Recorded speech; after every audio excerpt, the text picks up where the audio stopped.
Young man, if you will change, everything will change for you. If you will get better, everything will get better for you. If you'll change your philosophy, if you'll change your habits, if you'll refine your thinking, if you'll change and accept some new disciplines, if you'll turn the corner where you've been in the past, go for a new life for the future, all kinds of remarkable things will happen for you if you will change.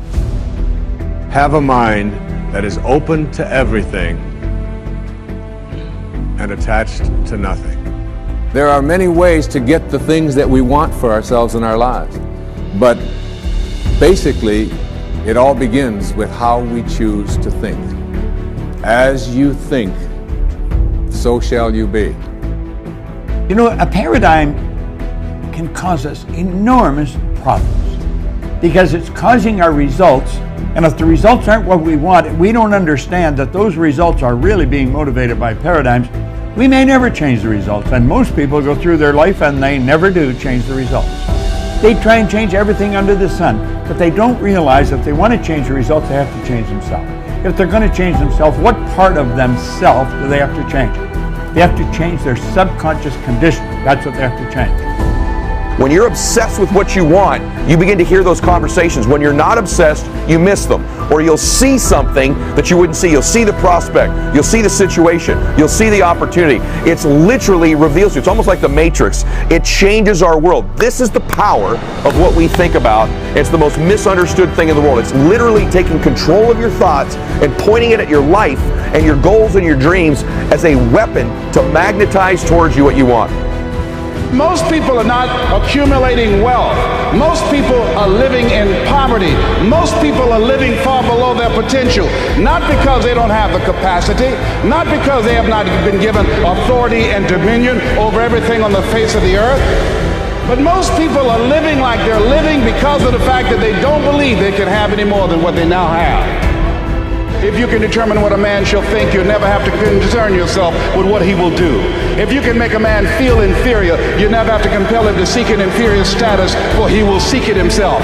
And if you can make a man feel justly an outcast, you never have to order him to go to the back door. He'll go without being told. And if there's no door, his very nature will demand one. Be ye not conformed to this world, but be ye transformed by the renewing of your mind. So every day you have to sell yourself and get out of your mind those old thoughts, that old belief system. Every day you've got to sell yourself on that it's possible. That you got to put a new mind in you. You got to get out of your mind. You got to begin to restructure your thinking. Every day you've got to begin to recondition your mind. See, one of the challenges that we have in our lives is we don't realize that the process of training ourselves, the process of conditioning ourselves actually feels incredible once you get that initial momentum, but most people don't. If you want lasting change, you've got to give up this idea of trying something. You got to decide you're going to commit to mastery. And when I say commit to mastery, what I mean by that is most people dabble, but there is a path and it requires consistency. Think about it. Everybody overeats some of the time. Everybody gets angry or frustrated or sad or depressed some of the time. Your life is not controlled by what you do some of the time. It's what you do consistently. And here's the secret. Whatever you want to make better, you better make sure you measure it more often. Think about it. If you want to lose weight and you never look at a scale, that's how people find themselves 20, 30, 40, 50 pounds overweight, or even 10 or 15. Because it just kind of happens slowly and then all at once. You know, what do businesses go out of business? You know, things are okay, and then all of a sudden they're in trouble overnight. It's not overnight. All of our success and failure in life comes from little decisions, little actions, little moments. Failure isn't an overnight event. It's failure to make the phone call. It's failure to say, I love you. It's failure to take care of your body. It's failure to invest some time in yourself so you keep growing and expanding and not just reacting to the world that's constantly demanding your attention. It's success comes from doing the right things also, little things. Taking the time for what matters most, your body, your mind, your spirit, your emotion. Having a plan and measuring your progress. That's the second thing we need. You got to commit to mastery. Today, people have no patience. We all want it right now, and people don't only not commit to mastery, but they rarely even find a real mentor or coach. They think they have all the answers, they try a few things, if it doesn't work, they run to something else. If you want a great jump in the quality of your life, an extraordinary jump in the quality of your life, you got to set yourself up to win. You got to set yourself up with a process that allows you to consistently grow, consistently enjoy your life, and consistently produce the results that you're really after. I'd like to ask you to take a look at any place you've got a limitation and ask yourself, when did I decide to accept that limitation? And you may not even see it as a limitation. You might see it as just, that's who I am. But so often in our lives, we've adapted to be a certain way so that we don't fail or so that people will like us or respect us, but it's not necessarily who we are. Joy comes when you're spontaneous.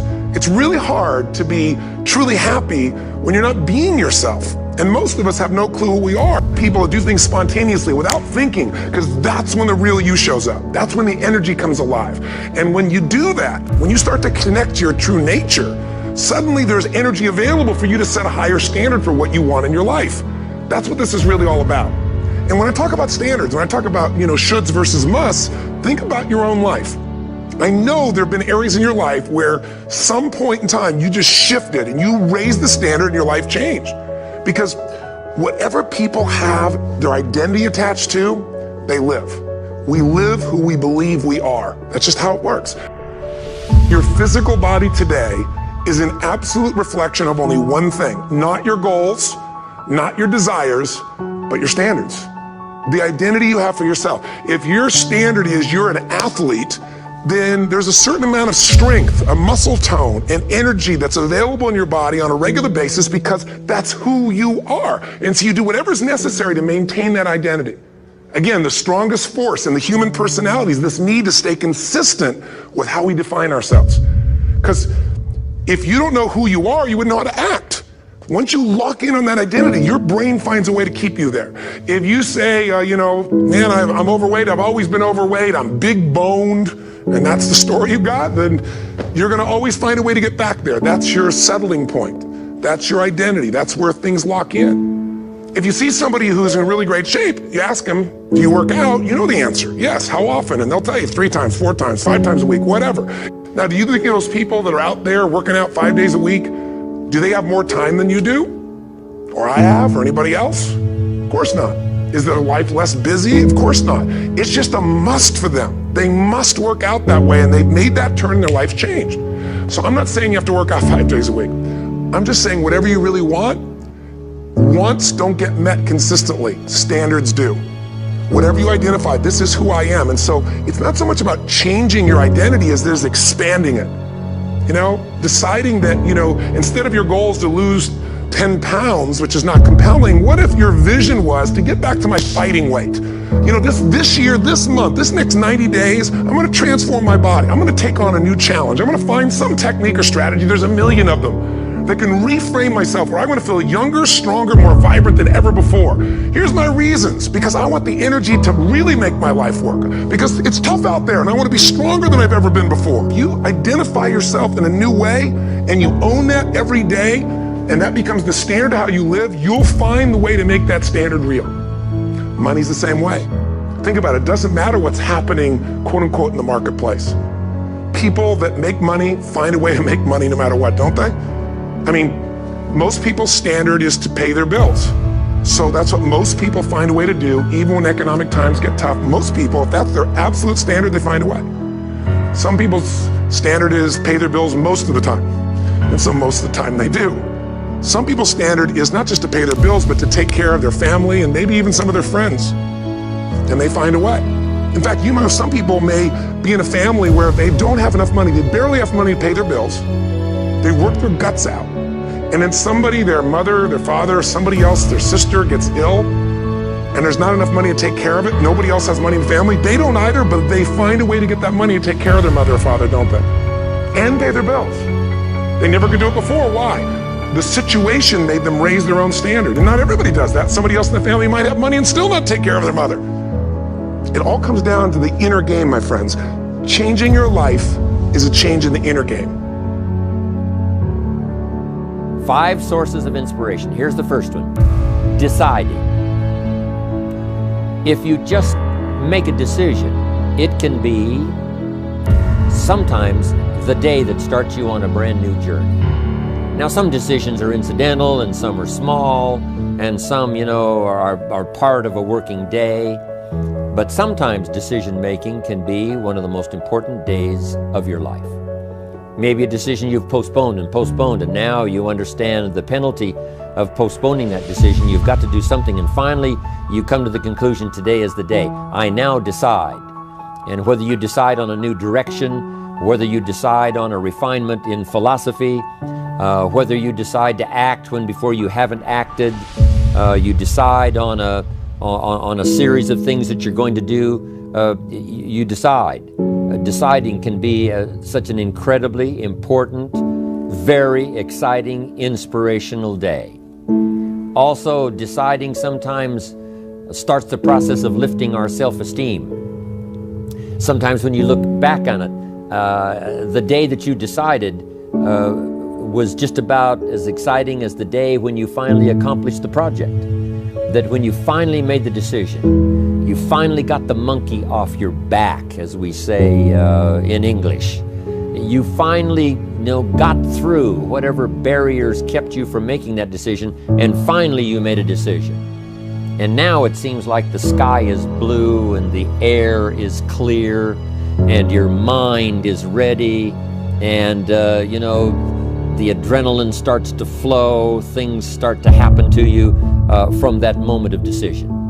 So that can be an incredible source of inspiration. Now, if you don't follow through, it's not going to last all that long. If you decide and then, postpone and you decide, but you still don't get to it for a week or a month or a year, soon all that energy and that source of inspiration is all dissipated. So deciding is inspiring, but not for that long. But once you decide, it can be a very powerful day. But now, of course, you must follow through. But if there's some things you've been postponing, some decisions you have just, hadn't gotten to, I would ask you to just, take out your journal and just go through, what have I been postponing that's not going to be better for my health? It's not going to be better for my future. It's not going to enhance my finances. Maybe a problem needs to be solved. I got to decide when I'm going to do it and how I'm going to proceed. I need to get to it. I promise you, if you'll go through some of that list and start making those decisions, your inspiration will start to flow, and those could be very critically important, exciting days. Indecision is the thief of opportunity. Indecision means the door is still closed. Indecision means the opportunity waits. Indecision means what could be is postponed or may never be. Those are all the penalties of indecision. And sometimes we can't make a snap judgment. We can't decide immediately on something so important. But after a while, we must understand sometimes the heavy penalty of putting off our decision making.